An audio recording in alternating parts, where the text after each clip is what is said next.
You can now call in your questions to the Foreplay question voicemail. Dial 833-MY-4PLAY. That's 833-MY-4-PLAY. Or 833-694-7529. And leave your question, and we'll use the questions for our mailbag episodes. Hello again, and welcome to Foreplay Radio Sex Therapy. I'm your host, certified sex therapist Laurie Watson, author of Wanting Sex Again, and blogger at Psychology Today and WebMD. And I have with me Dr. Adam Mathews, my co-host, who's a couples therapist, psychotherapist, and president of NCAMFT. Foreplay is dedicated to helping couples keep it hot. Each episode, we cover an aspect of sex that impacts your sex life and something that you can relate to. So if you find our discussions helpful, please give us a review on iTunes or Stitcher. We would love it if you would tell a friend about us. You can find us also on the web at foreplayrst.com. And if you have a comment or a topic that you'd like us to talk about, we'd love to hear from you. Please send them to us at info@foreplayrst.com. Thanks for listening. Now on to today's topic. Hey, Laurie. Adam, good to see you. Good to see you as well. We're starting off talking about boundaries today. Sexual and relationship boundaries. This is a fun conversation for me, in part because I think it is a huge individual and couple growth area. Right. I think you get boundaries right, you get a lot else right. Right. In your relationship. How do you define boundaries in general, healthy boundaries? So I think it has to be something that's explicit and agreed upon, although the problem is people bump up against boundary problems with, and you don't really know that they were going to be there until you're right up against one, and it's like, ooh, that feels like it's too much one way or the other. Yeah. And, I think that I'd like to play devil's advocate a little bit, because sometimes there are some people, and we know who you are, distancers, that when you talk about setting boundaries, all they hear is, you want to control me. So. You think boundaries feel a lot like rules? I think boundaries feel like rules and control to people that are more distancing. Like, don't put your value system on me. Yeah. But I think boundaries, though, when and I think most people don't know what they are.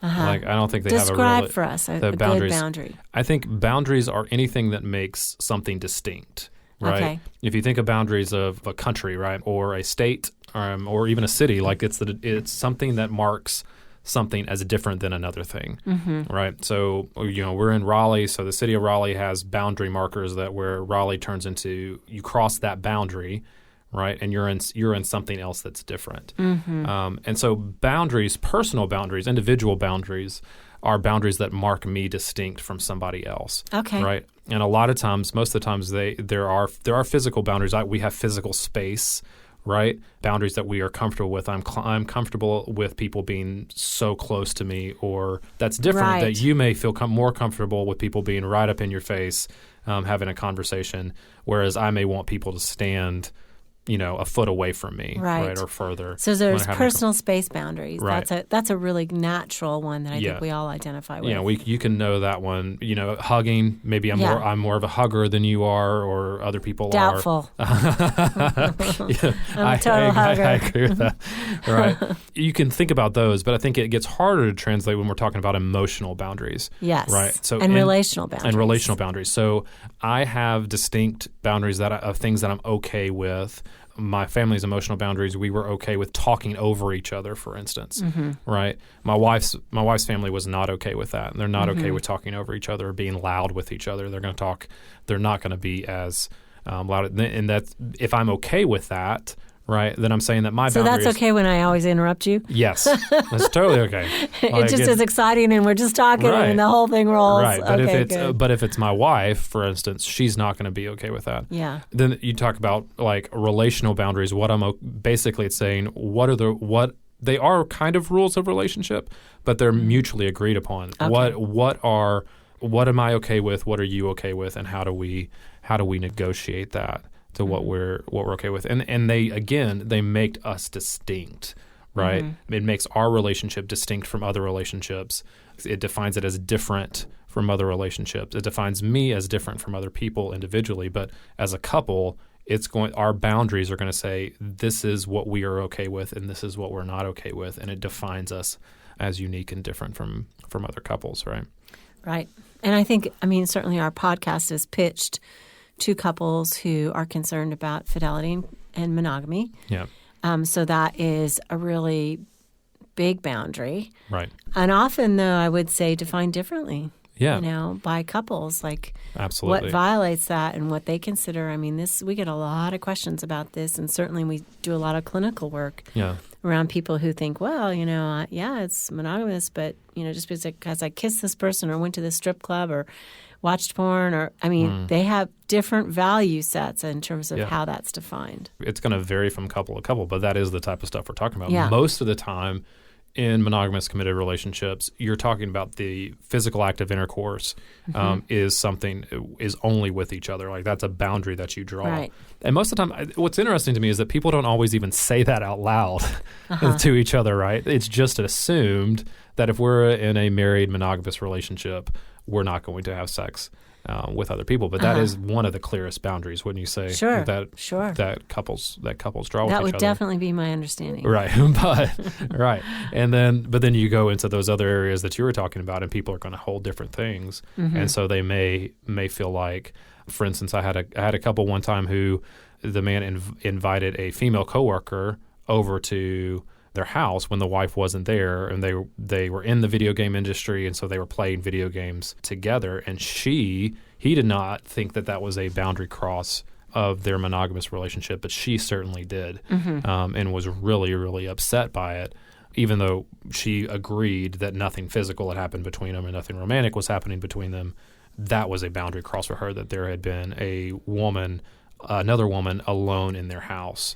So boundaries are more than just absolutes. They're also things that are safekeepers, right? Absolutely. Things that keep us in the direction toward fidelity and monogamy, not necessarily just absolutes. And I think it becomes, you could spend a lot of time trying to define all these for a long time. And this couple, it sounds like they bumped up against it. And suddenly she's like, whoa, that to me is not a safe behavior that leads to, you keeping your commitment to me. I feel real anxious about this. And he was like, what's the big deal? She's a colleague. We're just playing video games. Right. Really different sets of understanding about it. And they had to, I imagine, resolve that by deciding what the boundary was. And I think that's where a lot of the issues come in, though, is because their negotiation of the boundaries in their relationship was really difficult for them. They didn't know how to do that. They were arguing over the specific thing that happened rather than what's the boundary in our relationship, what's okay and what's not. I mean, sometimes you have to define that specifically, but a lot of times I think people get too focused on this particular boundary cross as opposed to this felt really violating to me. And let's talk about why that is, right? It may have been just because she didn't know it was happening, right? Yeah. That her boundary is more, I don't want to be surprised by the relationship These that you have. These are things that we clear up with each other before they happen. Right. That may be the boundary versus that it's just that there was somebody, alone in their house together. It may be more, I just want to know, or it may be, I don't want you having platonic friendships with members of the opposite sex. Right. Which is a whole nother one, then you have to go into negotiating that. But I think couples have a hard time negotiating where those are because they get locked into their positions. They get locked in, don't they, because of a deep feeling, a deep fear of somehow or another this behavior that you've done is going to lead to the breakup of our relationship and I'm going to be abandoned. And so that feeling of abandonment is what grips people, I think, and rather than an open discussion. I noted even as you were talking about it, you said, Adam, this is a violation. And I think that people sometimes talk about sort of minor infractions in their relationship, when clearly they haven't even agreed on or discussed these things. Yep. And they start out with really powerful language like that. You have violated my trust. And it's like, whoa, I just had a colleague over to play video games. It wasn't even a trust issue in his heart or mind or even close. Maybe, he wasn't at all attracted to her or whatever. But like sometimes what we want to do is definitely start these conversations in ways that lead to open discussion and trying to figure it out before we bring in big, powerful words like you have gone against our marital vows by doing this. Well, sure. I think if you're going to catastrophize it, that's one thing. Yeah. But I do think like for her, it felt like a violation. Maybe it felt like and I think probably more if you got to the root of it, it felt like a threat to their relationship. I feel threatened. I feel threatened by this. This is, and maybe I don't even know why, but it's like the boundary was set, it was crossed, and it seems to threaten the relationship. I think that's what happens in an affair, right? And an affair is a violation because it destroys that boundary, right? It breaks it apart, and it has to be rebuilt and redefined. Here, in a case like having a colleague over, it feels like a bigger threat, and so that boundary gets threatened. And so then if it happens to me and I feel really threatened, I have a hard time knowing how to then clearly state what my boundary is, go about enforcing that and getting agreement. Yes. And so I think for the other person, it's helpful to know this feels like a threat to me, but for me to still be open to talking about it, and so maybe it wasn't as big a violation to them as it was to me. I'm really picking on your language today, Adam, That's okay. because I'm thinking about some of my patients. You said, how would I go about enforcing this boundary? And it's like, ooh, that feels like language that is oriented toward control versus language that is oriented toward mutuality. And I know you as a clinician. I know that's not what you're meaning, but I think you're representing what people say, that what happens now if I can't make them do that? And I think that's what I hear a lot. But I would say that that's part of knowing how to be a well-boundaried individual, is knowing how to enforce my boundaries without it feeling like control. Enforce my boundaries, not your boundaries. That's exactly right. Yeah, I'm not trying to get you that. I'm not trying to get you to do something, but I think we should come back and talk about that, because I think it's an important distinction, because it is not enforcing my rule that I'm now saying this has to be a part of our relationship. Sure. But it's saying, and I have a good story for you. Okay, good. We'll be right back. Foreplay Radio Sex Therapy with sex therapist Laurie Watson and couples therapist Dr. Adam Mathews. Let's talk about when the ex is back in town, Facebook friends that have different values, things like that, and we'll be right back.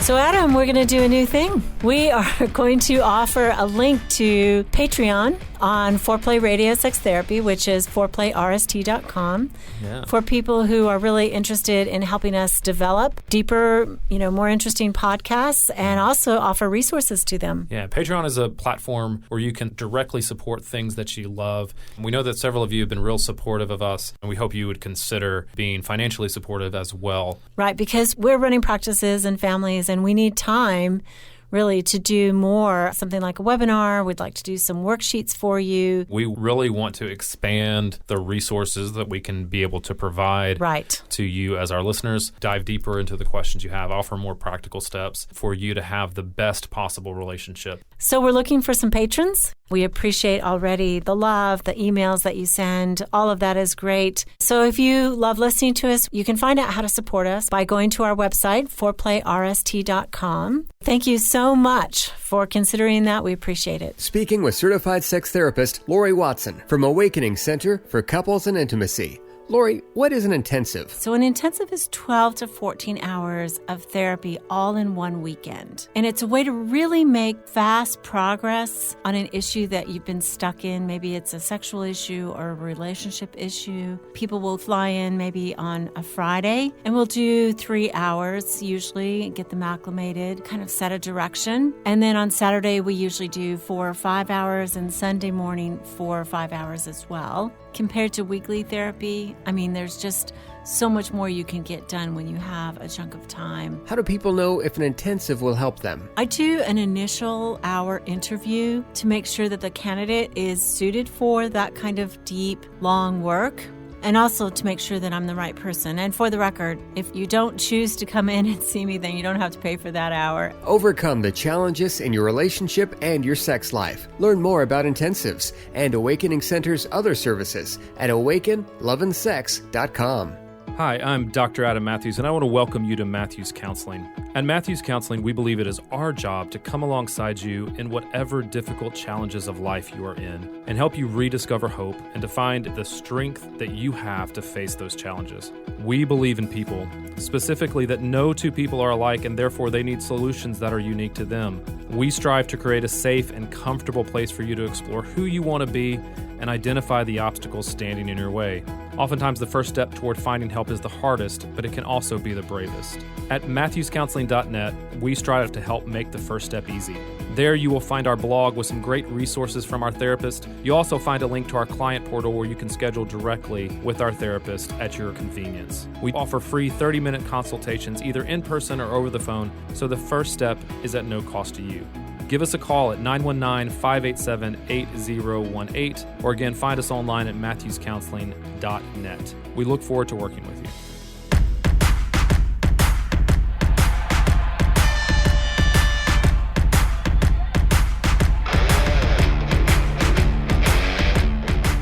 So we're back talking about boundaries. Yeah, no, I love this subject because I think it's such a good one. And we were talking about before how to enforce your boundaries, Yes. right, in a way that doesn't feel like control and that's the thing, boundaries are not controlling. Boundaries don't tell somebody else what to do, and they're not wrapped up in getting something from the other person, right? What your boundaries do is say, this is what I'm okay with, this is what I'm not okay with, and then dealing with it if somebody violates those or if somebody crosses those. Maybe that's a better word than violate, is that they cross your boundary. Yeah. I don't know if you know who Kristen Bell is. Do you know who Kristen Bell? She's an actress, right? But she's married to yeah. this guy named Dax Shepard, and they talk about all the time. They have some great stuff. They go to therapy all the time. They go to couples therapy all the time. Oh, isn't that cool? And so they talk about it a lot.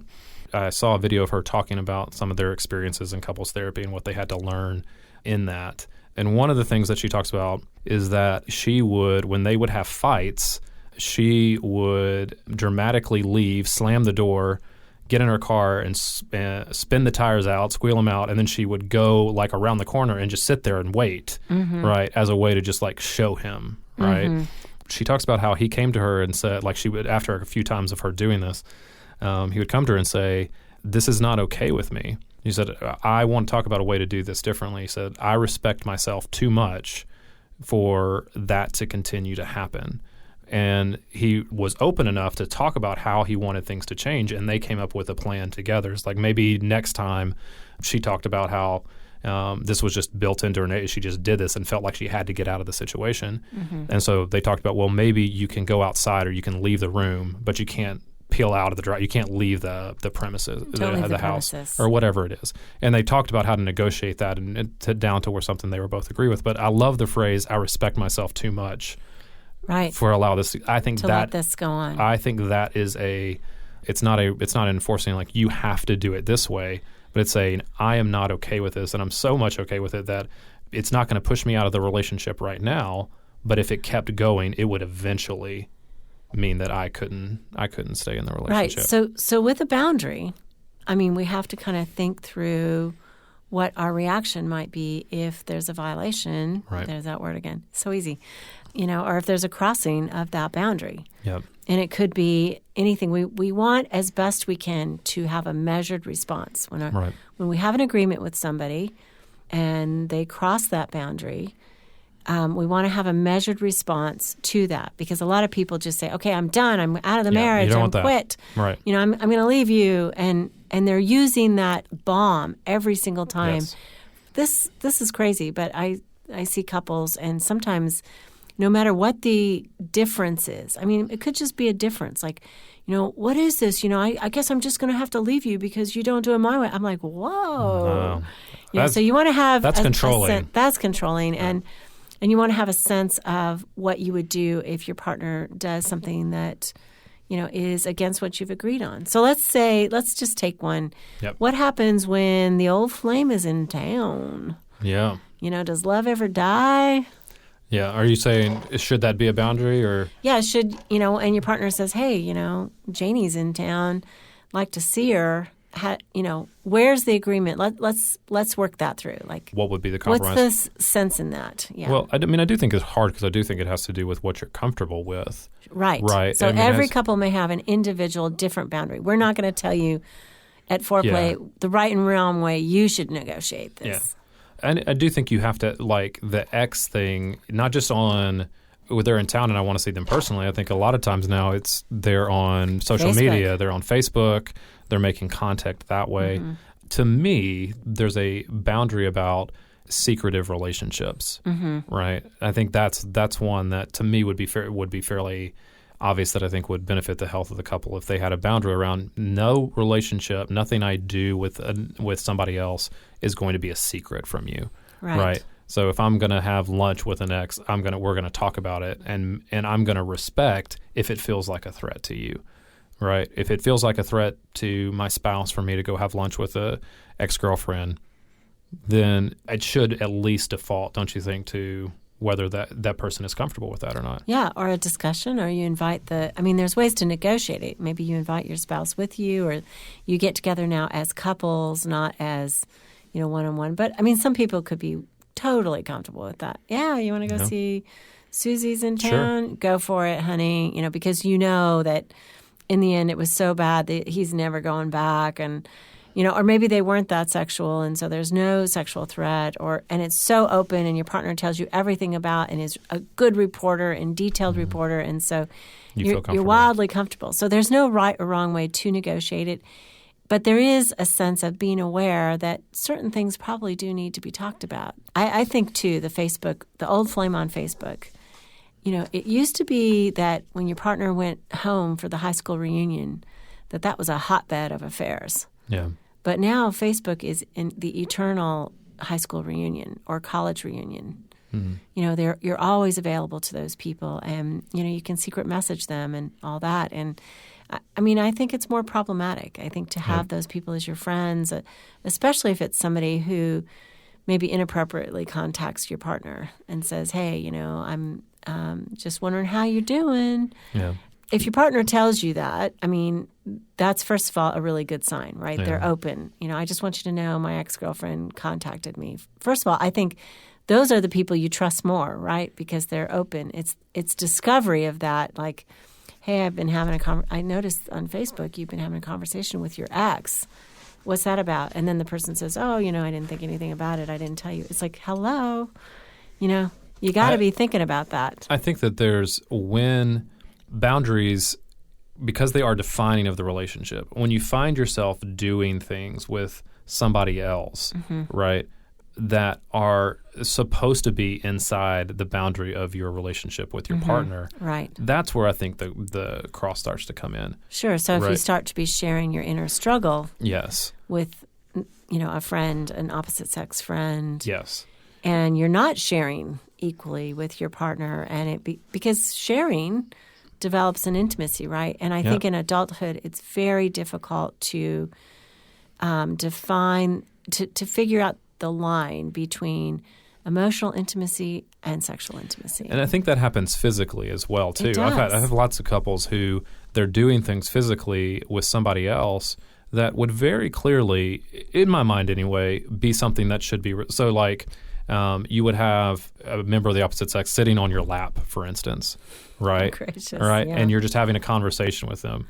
Or you're being physical and playful with them in a way, even at work, that starts to define that relationship as being different than a friendship. Right. Right. Right. And I think those are the type of things that you have to be aware of. Some people that have told me slap and tickle probably goes beyond the realm of absolutely. Sending private jokes over Facebook or text, right? Or texting, right? Yeah, texting a sexy innuendo. Yeah, it's like you're leaning into the relationship in an intimate, more sexual way. Yeah, than probably is going to benefit your marriage or your commitment. Yeah, and I think that we may not necessarily call that infidelity at sometimes, right?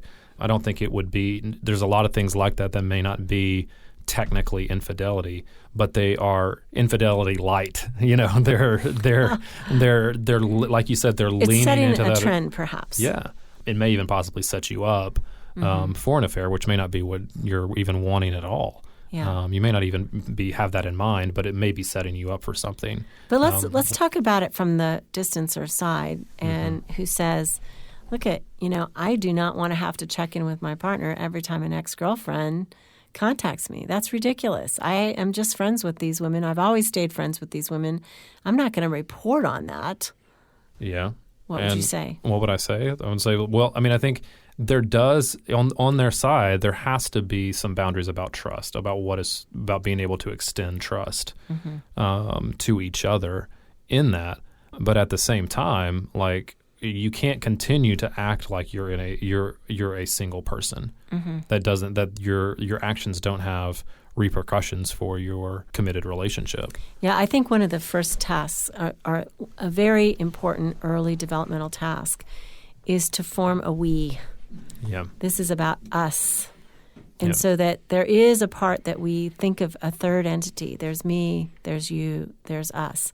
And that we give it equal weight. Yes. And we think about, in order to be married or in order to have this commitment, I also have to think about my individual actions as impacting that. So I have to ask myself, could it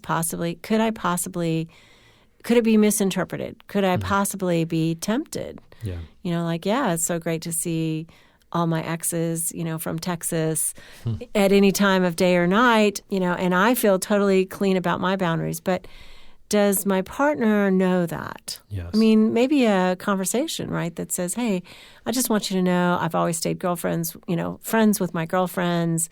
It's never been an issue. I've never gone back to anybody. Once I'm done, I'm totally done. Are you kosher with that? Are you comfortable with that?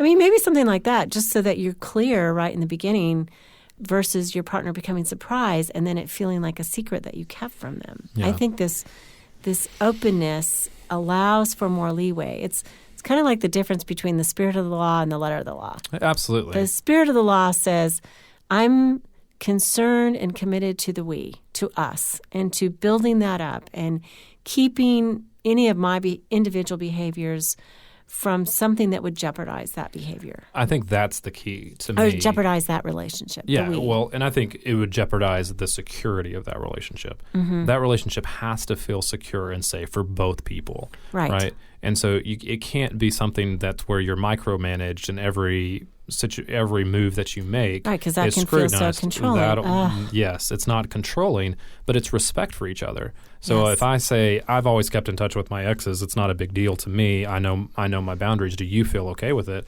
If my partner says, no, I don't, that's really hurtful to me, I have to have a profound respect for that. Right? That it doesn't make them feel safe. So that doesn't mean that anything that my partner offers up as a solution, well, you should never talk to another woman ever again. I don't have to agree to that. I'm not going to say, okay, I'll never do that, just because you feel hurt by that. But we're going to say, okay, let's talk about that, because that feels overly controlling to me. What would be a safe compromise that would make you still feel secure and respect your need for that not to happen, to feel threatened? How do I help make you feel secure in this? Yes, and setting boundaries is ripe territory for the power struggle, for the pursuer-distancer stuff to emerge, one person to feel too controlled. And certainly we've all dealt with, both of us have dealt with patients who we think are too controlling, and we've dealt with people who we think, are too distancing. They're not forthcoming enough with information to make their partner feel that security. Yeah. I feel like we could keep talking because there's so many examples we didn't talk about, especially the friends with different values. I think we need to do a whole podcast on that. Yeah. I hear that one come up all the time. Okay, my partner's got these friends who, they're ladies and they go out on lady night and they do all this wild stuff, and I'm just not sure I'm so comfortable with that. Or my guy has a friend who uses drugs or gets drunk a lot, and then they go pick up women. And, my husband is with them. He's not picking up women, but I feel uncomfortable about that. So let's come back another time. Foreplay Radio Sex Therapy. This is sex therapist Laurie Watson and couples therapist Dr. Adam Mathews. Remember, you can now call in your questions to the Foreplay Question voicemail. Dial 833-4-PLAY. Leave your question, and we'll use the questions for our mailbag episodes. Hey, help us stay on top here at Foreplay. We'd love it if you would subscribe and share it with your friends. And please take 1 sec and rate and review us. Thanks so much. All content is for entertainment purposes only and should not be considered as a substitute for therapy by a licensed clinician or as medical advice from a doctor.